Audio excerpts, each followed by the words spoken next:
तो दोस्तों नमस्कार। आप सभी के अपने YouTube channel AP education centre में आप सभी का स्वागत करते हैं। दोस्तों आज इस वीडियो का टॉपिक है पाचन तंत्र और ये सभी क्वेश्चन सेलेक्टेड और इम्पॉर्टेंट हैं। सभी आपके एग्जाम की दृष्टि से मोस्ट इम्पॉर्टेंट क्वेश्चन रहने वाले हैं। तो मेरे प्यारे साथियों, आप लास्ट तक वीडियो पर बने रहिए और 25 क्वेश्चन में से आपको कितने क्वेश्चन के आंसर पता हैं कमेंट बॉक्स में कमेंट करके जरूर बताइएगा, ठीक है। और दोस्तों वीडियो आपको यूजफुल लगे तो वीडियो को लाइक और चैनल को जरूर से सब्सक्राइब करें, क्योंकि दोस्तों इस चैनल पर आपको रोजाना जो है टॉपिक वाइज क्लास कराई जाती है जो आपको याद करने और समझने में आसानी हो। तो चलिए वीडियो को शुरू करते हैं। चलिए मेरे प्यारे साथियों, इस वीडियो का पहला प्रश्न है, भोजन का पाचन मुख्य रूप से कहाँ होता है। मेरे प्यारे साथियों, मैं आपको बता दूं कि आपको हर क्वेश्चन पर 4 से 5 सेकेंड का समय दिया जाएगा और आपको आंसर बताना है, ठीक है। तो चलिए बताइएगा, भोजन का पाचन मुख्य रूप से कहाँ होता है। तो मेरे प्यारे साथियों, भोजन का पाचन जो है ये मुख्य रूप से छोटी आंत में होता है, जहां अधिकांश पोषक तत्वों को अवशोषित किया जाता है। हालांकि पाचन की प्रक्रिया जो है ये मुंह से शुरू होती है और पेट में भी जारी रहती है। तो इस प्रश्न का सही आंसर क्या बनेगा दोस्तों, भोजन का पाचन मुख्य रूप से कहाँ होता है। तो मेरे प्यारे साथियों, ये छोटी आंत में होता है, यानी ऑप्शन सी आपका बिल्कुल सही जवाब हो जाएगा। चलिए दोस्तों नेक्स्ट क्वेश्चन देखिएगा, लार में कौन सा एंजाइम पाया जाता है। चलिए बताइएगा, लार में कौन सा एंजाइम पाया जाता है। तो मेरे प्यारे साथियों, लार में मुख्य रूप से एमाइलेज, जिसे टाइलिन भी कहा जाता है, और दोस्तों लाइपेज नामक 2 प्रकार के एंजाइम पाए जाते हैं जो क्रमशः स्टार्च और वसा के पाचन की शुरुआत करते हैं दोस्तों, ठीक है। तो इस प्रश्न का सही आंसर क्या बनेगा दोस्तों, लार में कौन सा एंजाइम पाया जाता है। तो मेरे प्यारे साथियों, ये एमाइलेज पाया जाता है, यानी ऑप्शन बी आपका बिल्कुल सही जवाब हो जाएगा। चलिए दोस्तों नेक्स्ट क्वेश्चन देखिएगा, पेट में भोजन को पचाने के लिए कौन सा अम्ल स्रावित होता है। बहुत ही अच्छा प्रश्न है दोस्तों, पेट में भोजन को पचाने के लिए कौन सा अम्ल स्रावित होता है। तो मेरे प्यारे साथियों, पेट में भोजन को पचाने के लिए मुख्य रूप से हाइड्रोक्लोरिक अम्ल स्रावित होता है। दोस्तों पोषक तत्वों को अवशोषित करने और हानिकारक बैक्टीरिया को मारने में मदद भी करता है, ठीक है। तो इस प्रश्न का सही आंसर क्या बनेगा दोस्तों, पेट में भोजन को पचाने के लिए कौन सा अम्ल स्रावित होता है। तो मेरे प्यारे साथियों, ये हाइड्रोक्लोरिक अम्ल है, यानी ऑप्शन बी आपका बिल्कुल सही जवाब हो जाएगा। चलिए दोस्तों नेक्स्ट क्वेश्चन देखिएगा, वसा के पाचन में कौन सा अंग सहायक होता है। चलिए बताइएगा, वसा के पाचन में कौन सा अंग सहायक होता है। देखिए दोस्तों, लीवर जो है ये पित्त रस बनाता है। समझिएगा दोस्तों, लीवर जो है ये पित्त रस बनाता है जो वसा को पायसीकृत करता है, ठीक है दोस्तों, जो वसा को पायसीकृत करता है। और दोस्तों पित्ताशय जो है इसे संग्रहित करता है और छोटी आंत में भेजता है दोस्तों, समझे कि नहीं दोस्तों। पित्ताशय जो है इसे संग्रहित करता है और छोटी आंत में भेजता है। तो इस प्रश्न का सही आंसर क्या बनेगा दोस्तों, वसा के पाचन में कौन सा अंग सहायक होता है। तो मेरे प्यारे साथियों, ये लीवर है, यानी ऑप्शन ए आपका बिल्कुल सही जवाब हो जाएगा। नेक्स्ट क्वेश्चन देखिएगा, अग्नाशय का कार्य क्या है। चलिए बताइएगा, अग्नाशय का कार्य क्या है। तो मेरे प्यारे साथियों, अग्नाशय हार्मोन और पाचक एंजाइम दोनों स्रावित करता है, समझे कि नहीं। अग्नाशय जो है ये हार्मोन और पाचक एंजाइम दोनों स्रावित करता है। तो इस प्रश्न का सही आंसर क्या बनेगा दोस्तों, अग्नाशय का कार्य क्या है। तो दोस्तों अग्नाशय का कार्य जो है ये इंसुलिन बनाना और पाचन एंजाइम बनाना, यानी इस प्रश्न का सही आंसर ऑप्शन सी बनेगा, दोनों, ठीक है। चलिए दोस्तों नेक्स्ट क्वेश्चन देखिएगा, लार का पीएच कितना होता है। बहुत ही अच्छा प्रश्न है दोस्तों, बताइएगा लार का पीएच कितना होता है। मेरे प्यारे साथियों, एक स्वस्थ मानव लार का सामान्य पीएच स्तर दोस्तों 6.2 से 7.6 के बीच होता है, जो इसे अपेक्षाकृत तटस्थ बनाता है। हालांकि यह मान भिन्न हो सकता है और आमतौर पर लगभग 6.8 के आसपास होता है, जो कि दोस्तों थोड़ा अम्लीय प्रकृति दर्शाता है, समझे कि नहीं दोस्तों। तो इस प्रश्न का सही आंसर क्या बनेगा दोस्तों, लार का पीएच कितना होता है। तो मेरे प्यारे साथियों, ये 6.8 होता है, यानी ऑप्शन सी आपका बिल्कुल सही जवाब हो जाएगा। चलिए अगला क्वेश्चन देखिएगा, कौन सा एंजाइम प्रोटीन को तोड़ता है। चलिए बताइएगा, कौन सा एंजाइम प्रोटीन को तोड़ता है।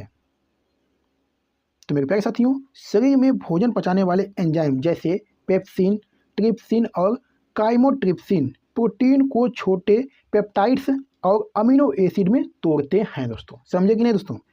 तो इस प्रश्न का सही आंसर क्या बनेगा, कौन सा एंजाइम प्रोटीन को तोड़ता है। तो मेरे प्यारे साथियों, ये पेप्सिन, यानी ऑप्शन बी आपका बिल्कुल सही जवाब हो जाएगा। चलिए दोस्तों नेक्स्ट क्वेश्चन देखिएगा, पेट में एंजाइम पेप्सिन किसे तोड़ता है। चलिए बताइएगा, पेट में एंजाइम पेप्सिन किसे तोड़ता है। तो मेरे प्यारे साथियों, ये प्रोटीन को तोड़ता है, यानी ऑप्शन बी प्रोटीन आपका बिल्कुल सही जवाब हो जाएगा। चलिए नेक्स्ट क्वेश्चन देखिएगा, वसा के पाचन की शुरुआत कहाँ होती है। चलिए बताइएगा, वसा के पाचन की शुरुआत कहाँ होती है?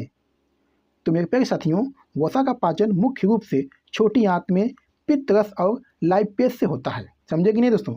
वसा का पाचन मुख्य रूप से छोटी आंत में पित्त रस और लाइपेज से होता है। तो इस प्रश्न का सही आंसर क्या बनेगा?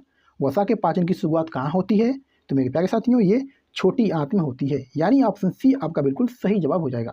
चलिए नेक्स्ट क्वेश्चन देखिएगा, कौन सा अंग पित्त रस स्रावित करता है? Very very important question. बताइएगा कौन सा अंग पित्त रस स्रावित करता है? तो मेरे प्यारे साथियों, पित्त रस लीवर द्वारा स्रावित होता है। समझे कि नहीं दोस्तों? पित्त रस जो है ये लीवर द्वारा स्रावित होता है। लीवर पित्त रस का उत्पादन करता है, जो वसा के पाचन में मदद करने के लिए पित्ताशय में जमा होता है और फिर छोटी आंत में छोड़ा जाता है। समझे कि नहीं दोस्तों? तो इस प्रश्न का सही आंसर क्या बनेगा दोस्तों? कौन सा अंग पित्त रस स्रावित करता है? तो मेरे प्यारे साथियों, ये लीवर है, यानी ऑप्शन बी आपका बिल्कुल सही जवाब हो जाएगा। चलिए नेक्स्ट क्वेश्चन देखिएगा, भोजन को छोटे छोटे टुकड़ों में बदलने की प्रक्रिया क्या कहलाती है? चलिए बताइएगा, भोजन को छोटे छोटे टुकड़ों में बदलने की प्रक्रिया क्या कहलाती है? तो मेरे प्यारे साथियों, ये यांत्रिक पाचन कहलाती है। दोस्तों, दांतों द्वारा चबाने को यांत्रिक पाचन कहते हैं। समझे कि नहीं दोस्तों?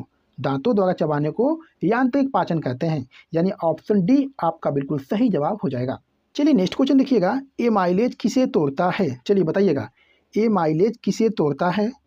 तो मेरे प्यारे साथियों, एमाइलेज एक एंजाइम है। समझे कि नहीं दोस्तों?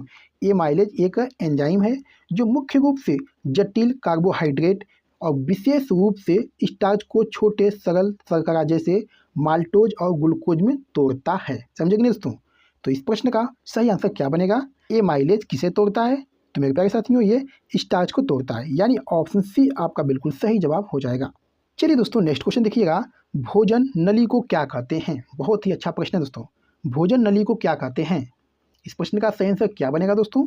भोजन नली को क्या कहते हैं? तो मेरे प्यारे साथियों, भोजन नली को ग्रास नली या अन्न प्रणाली भी कहते हैं। ये पाचन तंत्र का एक हिस्सा है दोस्तों। ठीक है, ये पाचन तंत्र का एक हिस्सा है जो मुंह और गले से भोजन को पेट तक ले जाती है। समझे कि नहीं दोस्तों? जो मुंह और गले से भोजन को पेट तक ले जाती है। तो मेरे प्यारे साथियों, इस प्रश्न का सही आंसर क्या बनेगा? भोजन नली को क्या कहते हैं?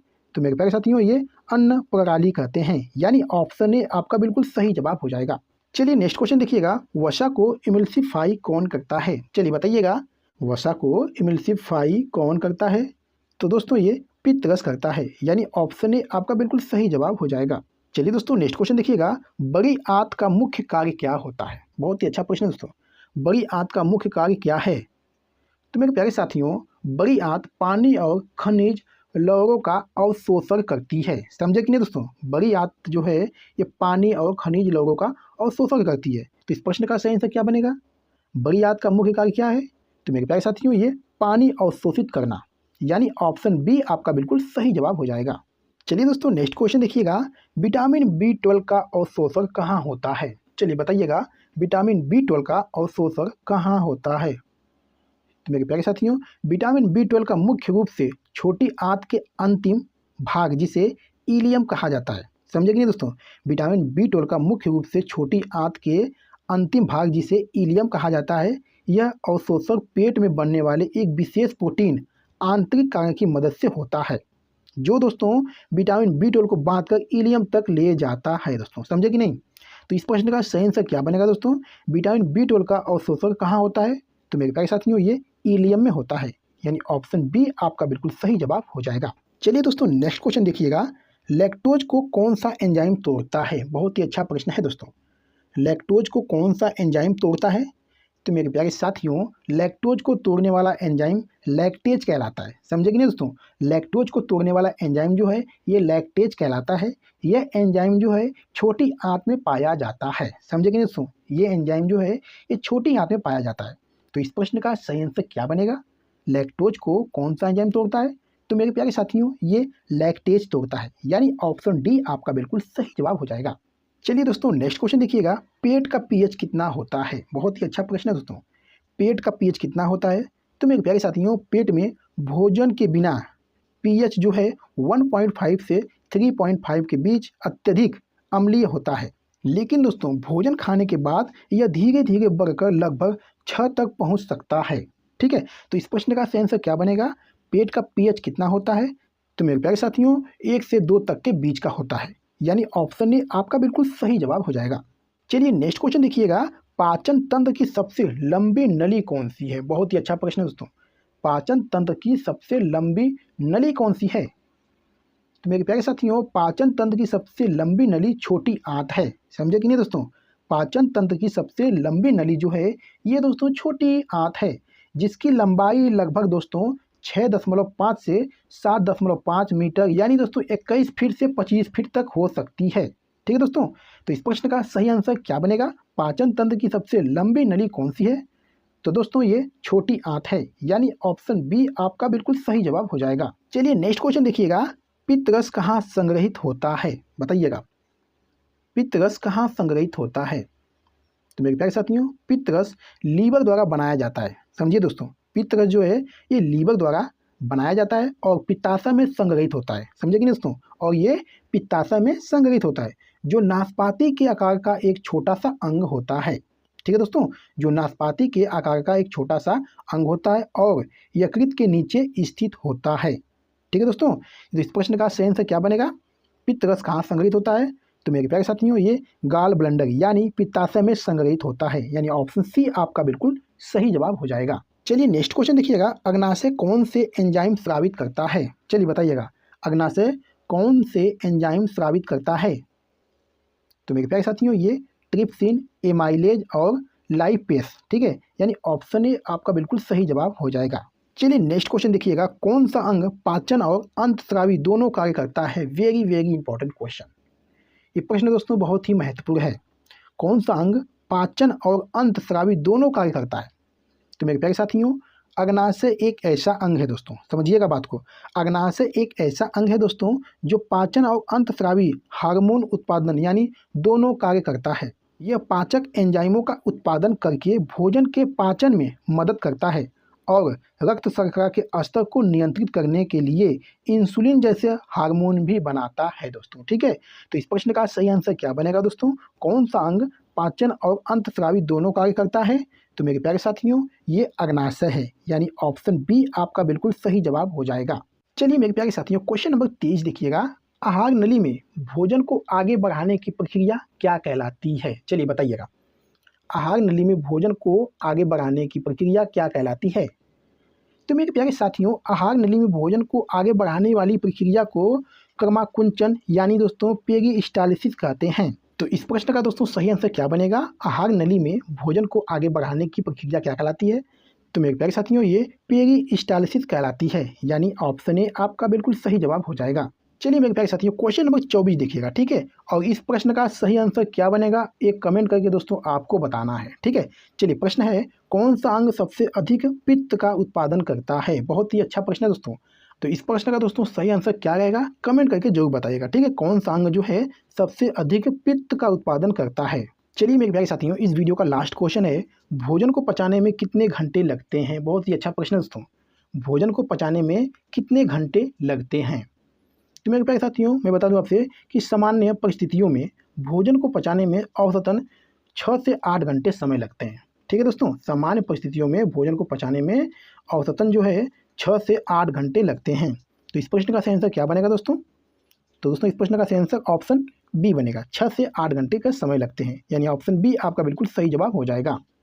तो मेरे प्यारे साथियों वीडियो के ऊपर समाप्त करते हैं। आज के वीडियो में बस इतना ही, और वीडियो आपको कैसी लगी एक प्यारा सा कमेंट करके जरूर बताइएगा। ठीक है, तो चलिए फिर मिलते हैं आपसे अगली वीडियो में किसी महत्वपूर्ण टॉपिक पे। तब तक के लिए जय हिंद, वंदे मातरम।